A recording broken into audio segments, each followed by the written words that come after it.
welcome to Half the Battle, and welcome my friends to the end of main character May. Today we'll be taking a look at how Duke was portrayed in the comics, cartoons, and movies. And first up, there's the comics. And surprisingly, I can be pretty brief here. Duke first appeared in issue 22 of the regular comic series. As the Joes are attending General Flag's funeral, they come under attack from a Cobra Rattler. Before the plane can go all Daenerys on them, it gets shot down by Duke and Roadblock. Yeah, okay, mostly by Roadblock since he's firing a freaking .50 caliber gun, while Duke just has a pistol. Roadblock introduces Duke as concentrated meanness and one bad dude. Duke himself has a mean look and tells them he's their new top sergeant and is gonna turn them into soldiers. Yeah, nothing really comes of that. In fact, in the very next issue, he doesn't do any training. He's part of the team that ends up capturing Cobra Commander. Good for him. Then again, he's also part of the team that loses Cobra Commander in the very next issue. So, ups and downs. For most of the comics run, Duke is either part of a team or in charge of a sub-team during various arcs. He leads the security team in the Battle for Springfield, he leads the Joes in the Battle for Cobra Island, and in the Cobra Civil War. The most significant story he's in is the one where a bunch of Joes get killed. He's the leader of the captured Joes, and while most of them bite the dust, Duke survives. Yeah, he's good at that. You'll note how I've been describing him. He was part of a team this and led a team that, but there's no focus on Duke himself. Well, that's because he wasn't all that important in the comic, especially not as first sergeant.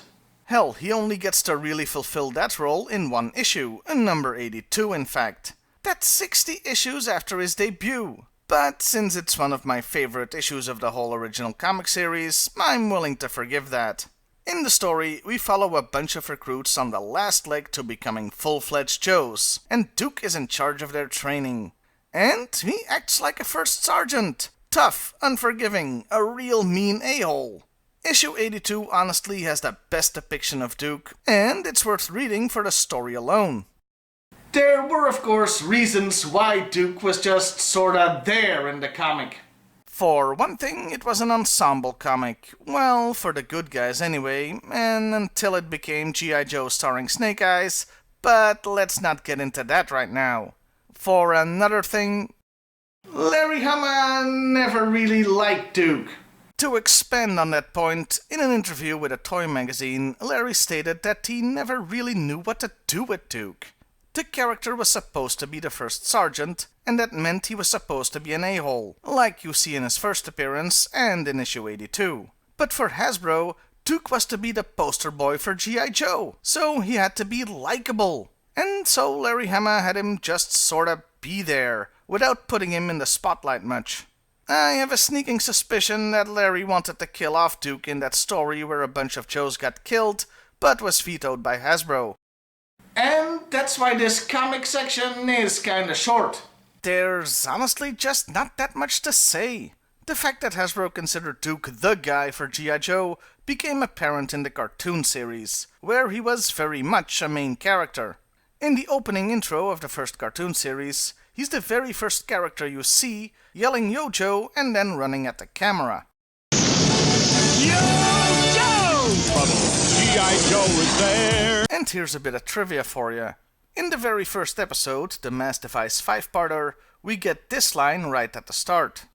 Didn't you read my green sheet? Man of action. This is a throwback to the 70s G.I. Joe, where one figure was called the Man of Action. Duke was also called that on one of the later file cards. I forgot to mention that last time.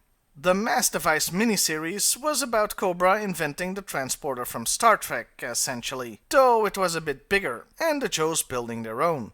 The bulk of the story has everybody going to 3 different locations around the globe in different teams to find resources for the device. And that would make for a good ensemble cast story. I said would! Because Poster Boy Duke gets his own arc where he gets captured by Cobra and loses part of his memory, and we follow his adventures. In the second miniseries, called The Revenge of Cobra, Duke gets captured and we follow his adventures. Again. K? The third miniseries, The Pyramid of Darkness, sees Duke getting captured by frickin' Cobra again. But this time, it's in space. Yeah, one sequel always has to go into space. Yeah, do you see a pattern here? Between the Sunbow and the Deke cartoon series, Duke gets captured 8 frickin' times. 9 if you count Spell of the Siren, where he and all the men were under the thrall of the Baroness. Oh, and he goes into a coma at least twice. In the cartoon, he was romantically linked to Scarlet, though he had the attention of other ladies too. Oh, Duke, you horn dog. As for his character in the cartoon, he's still pretty bland. Like I said, they really wanted to make him the poster boy for G.I. Joe, and his cartoon character reflects that. Meaning he has to be pretty flawless, so the only way to make him interesting is to have him get captured a bunch of times. And for the first season of the cartoon, he was the only one in charge of the Joe team, even though people like Flint outranked him. Sure, the Joes took their orders from various generals that appeared on screens, but Duke was in charge. The Joe's command structure was weird. In the second season, that changed as General Hawk was introduced.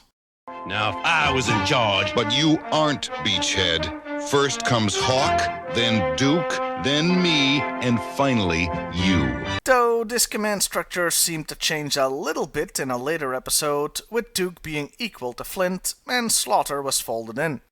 General Hawk is only the apex of the G.I. Joe command structure. Beneath him is an equally strong and competent cadre. All that isn't even touching the Deke series, where whoever's toy they were trying to sell was in command in any given episode. Hawk, Duke, Captain Gridiron, Sergeant Slaughter, everybody gets a turn. Honestly, you could do a whole video on the rank structure of G.I. Joe, and maybe one day I will. Duke's most notable moment comes in G.I. Joe the movie, where he dies. Oh, come on, he totally does. Yo, Joe. He's gone into a coma. Yo, Joe. No, they added the line in post that he went into a coma. And I remind you, he's gone into a coma before, and nobody was crying then. Well, maybe Beachhead crying tears of joy because he went up a notch in the command structure, that's always a possibility. A lot of you already know this story, but for those of you who don't, here's the history in a nutshell. Hasbro had given the okay for Sunbow to kill off Duke, to pave the way for Falcon taking over as field commander. But before the G.I. Joe movie came out, there was the Transformers movie, where they killed Optimus Prime and a whole bunch of others.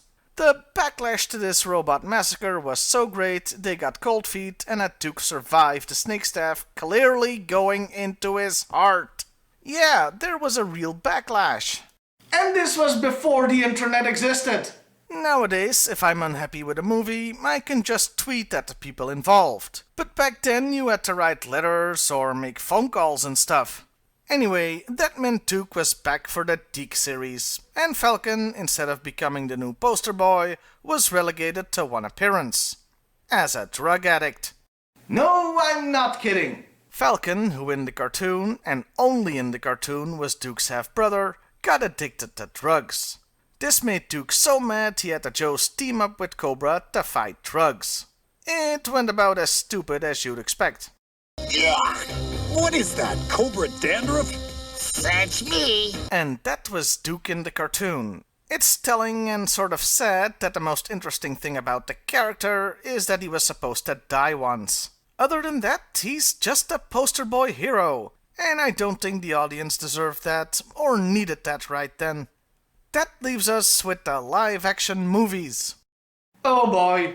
Okay, first of all, Duke doesn't start off as a Joe. He's regular army who gets saved by the Joe team and then wants to join them. And you know what? I would have been on board with that. A movie about Duke joining the Joes and slowly earning their respect to end up as their field commander? Hell yeah, great premise. But that's not what happened. Yeah, because this movie wasn't called The Rise of Duke. Instead, what happened with Duke is that everything surrounding him was extremely convoluted. Instead of Duke earning the respect of the Joes through his actions, he gets on the team because he knew the Baroness. Because they used to be engaged. Oh, but it gets worse. We later learn that the Baroness is the sister of Cobra Commander, who was also Duke's best friend.